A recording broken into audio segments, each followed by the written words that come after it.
மண்ணை மன்னர்களை உனக்கு காட்ட வரனா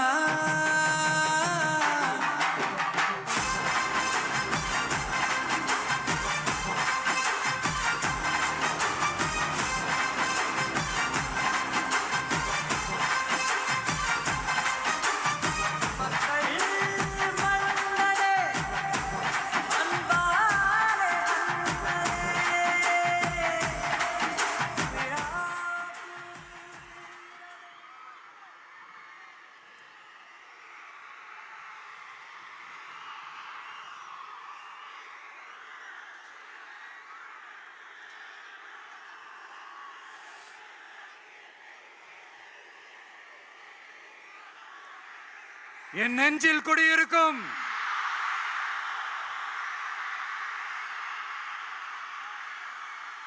புதுச்சேரி மக்கள் உங்கள் அனைவருக்கும் என்னுடைய வணக்கம். வணக்கம் வணக்கம். எல்லாரும் எப்படி இருக்கீங்க?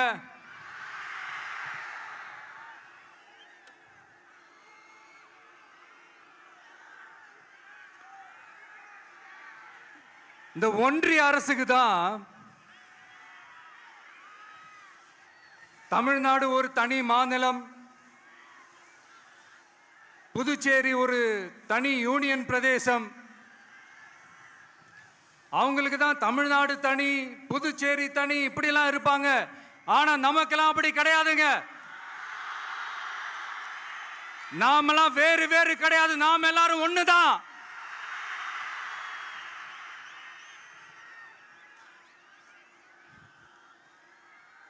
தமிழ்நாடும் புதுச்சேரியும் தனித்தனியாக இருந்தாலும் நாம் எல்லாரும் ஒண்ணுதான். நாம் எல்லாரும் சொந்தம் தான்.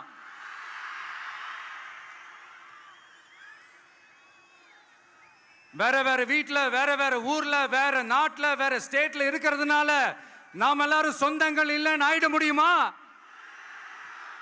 அது எப்படி முடியும்? இப்ப பாத்தீங்களா, ஒருத்தருக்கு ஒருத்தர் பார்த்துக்கும் போது அந்த பாச உணர்வு, அதுதாங்க. அது மட்டும்தான். அது இருந்துட்டாலே போதும், வேற எதுவுமே தேவையில்லை.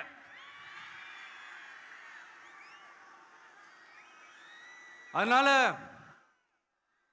தமிழ்நாடு, புதுச்சேரி, கேரளா, கர்நாடகா, ஆந்திரா மட்டும் இல்ல, உலகத்துல எந்த மூலையில நம்ம வகைரா இருந்தாலும் அவங்க எல்லாருமே நம்மளோட உயிர் தான். அவங்க எல்லாருமே நம்மளோட உறவு தான்.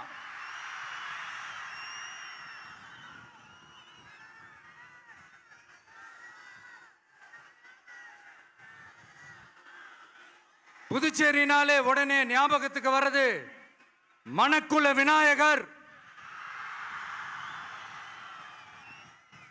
அரவிந்தர் ஆசிரமம், வில்லியனூர் மாதான் சொல்லி இவங்க எல்லாரும் ஞாபகத்தில் வருவாங்க. அது மட்டும் இல்ல, மகாகவி பாரதியார் அவர்கள் இருந்த மண், பாவேந்தர் பாரதிதாசன் அவர்கள் பிறந்த மண். அது மாதிரி இன்னும் சிறப்புகளை அடுக்கிக்கிட்டே போலாம். ஆனா அரசியல்னு வந்துட்டா ஒரு முக்கியமான விஷயத்தை பத்தி நம்ம சொல்லி ஆகணும். 1977ல புரட்சி தலைவர் எம்ஜிஆர் அவர்கள் தமிழ்நாட்டில் ஆட்சி அமைச்சாங்க. ஆனா அதுக்கு முன்னாடியே 1974லயே இங்க புதுச்சேரியில அவங்களோட ஆட்சி அமைஞ்சது. அதனாலதான் அப்பவே சொன்னாங்க, நமக்காக வந்தவர் எம்ஜிஆர், அவரை தமிழ்நாட்டில் மிஸ் பண்ணிடாதீங்கன்னு நமக்கு அலர்ட் பண்ணதே புதுச்சேரி தான். அப்படிப்பட்ட புதுச்சேரியை நம்மளால மறக்க முடியுமா? அது மட்டும் இல்ல, இங்க இருக்கிற மக்கள் தமிழ்நாடு மாதிரியே புதுச்சேரி மக்களும் என்ன கிட்டத்தட்ட ஒரு 30 வருஷமா என்ன தாங்கி பிடிச்சுக்கிட்டு இருக்கிறீங்க.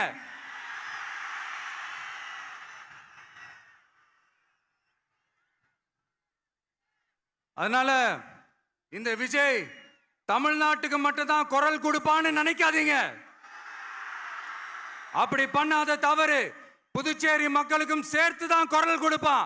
அது என்னுடைய கடமையும் கூட. அதனாலதான் இங்க நீங்க ஃபேஸ் பண்ற பிரச்சனைகளை பத்தி இன்னைக்கு நான் பேசுறதுக்காக வந்திருக்கிறேன். அது மட்டும் இல்ல, இந்த புதுச்சேரி கவர்மெண்ட்டை பத்தி நாம சொல்லியே ஆகணும். இது டெஃபினட்டா தமிழ்நாட்டில் இருக்கிற மாதிரி நம்ம திமுக கவர்மெண்ட் மாதிரி கிடையவே கிடையாது. ஏன்னா வேற ஒரு அரசியல் கட்சி நடத்துற நிகழ்ச்சியாகவே இருந்தாலும் அந்த நிகழ்ச்சிக்கு தன்னெழுச்சியா வர நம்ம மக்களுக்கு பாதுகாப்பு கொடுத்து பாரபட்சமே காட்டாம இந்த கவர்மெண்ட் நடந்துகிட்டு இருக்கிறாங்க. அப்படிப்பட்ட இந்த புதுச்சேரி கவர்மெண்ட்டுக்கும் நம்ம புதுச்சேரி சிஎம் சார் அவர்களுக்கும் இந்த நேரத்தில் என்னுடைய மனப்பூர்வமான நன்றிகளை தெரிவிச்சுக்கிறேன். இத பார்த்தாவது தமிழ்நாட்டில் இருக்கிற அந்த திமுக கவர்மெண்ட் கத்துக்கிட்டா நல்லா இருக்கும்.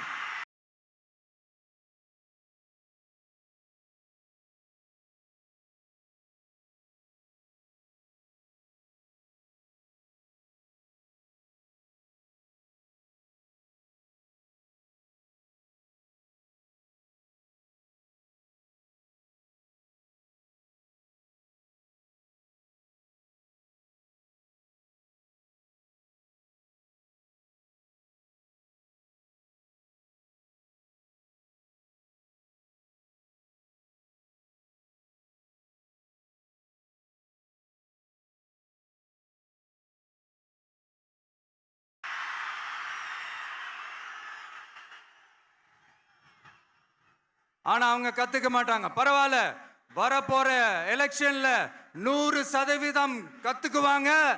அத நம்ம மக்கள் பார்த்துக்குவாங்க.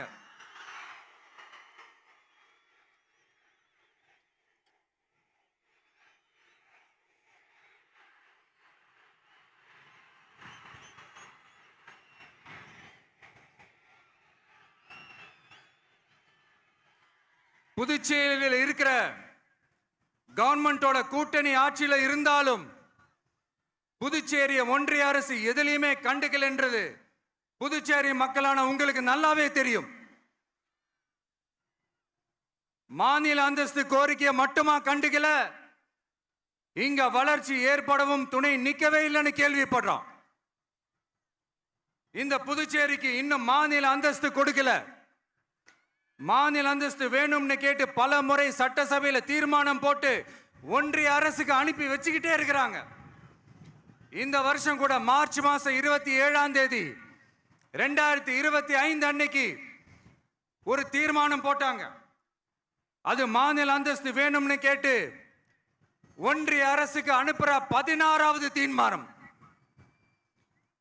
புதுச்சேரி காரைக்கால் பகுதிகளில் மூடப்பட்ட 5 மில்கள், பல்வேறு தொழிற்சாலைகளை மீண்டும் திறக்கிறதுக்கு இதுவரைக்கும் ஒரு துரும்ப கூட கிள்ளி போடல.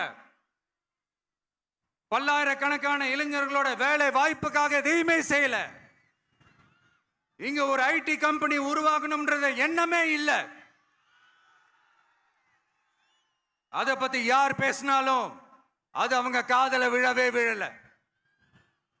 இங்க ஒரு அமைச்சரை ஊழல் குற்றச்சாட்டுல பதவி விட்டு நீக்கப்பட்டு அந்த இடத்துக்கு இன்னொருத்தரை நியமிச்சு 200 நாள் ஆச்சு.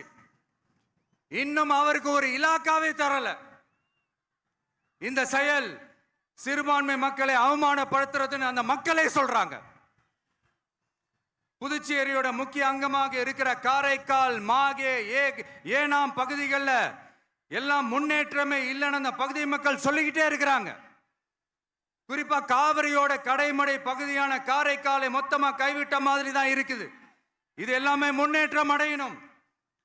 டூரிஸ்ட் பிளேஸ் ஆன புதுச்சேரியில போதுமான அளவு பார்க்கிங் வசதி இல்லை, போதுமான அளவு கழிப்பறை வசதி இல்லை. இதெல்லாமே மேம்படுத்தணும். புதுச்சேரி கடலூர் மார்க்கமான ரயில் திட்டம் வேணும்ங்கிறது நீண்ட கால கோரிக்கை. புதுச்சேரி மக்களுக்கு ஒன்னே ஒண்ணுதான் சொல்லணும், இந்த திமுகவை நம்பாதீங்க. அவங்களுக்கு உங்களை நம்ப வச்சு ஏமாத்துறது தான் அவங்க வேலையே. நான் சொன்ன பல கோரிக்கைகளை எல்லாம் தீர்த்து வைக்கிறதுக்கு நம்ம புதுச்சேரி கவர்மெண்ட்டுக்கும் அதோட மக்கள் திட்டங்களுக்கும் ரொம்ப அக்கறையா உண்மையா துணை நிற்கிறோம். தமிழ்நாட்டை ஒதுக்குற மாதிரி புதுச்சேரியும் ஒதுக்க கூடாதுன்னு நாங்க கேட்டுக்கிறோம். கிட்டத்தட்ட 20 லட்சம் பேர் வாழ்ற யூனியன் பிரதேசமான புதுச்சேரி மத்திய நிதி குழுவில் இடம்பெறவில்லை. அதனால் மாநிலங்களுக்கான நிதி பகிர்தல் அடிப்படையிலும் யூனியன் பிரதேசங்களுக்கான நிதி பகிர்தல் அடிப்படையிலும் புதுச்சேரிக்கு நிதி ஒதுக்கப்படுவதில்லை. அதனால ஒவ்வொரு ஆண்டும் புதுச்சேரிக்கு தோராயமாகவே மத்திய அரசு நிதியை விடுவிக்கிறது.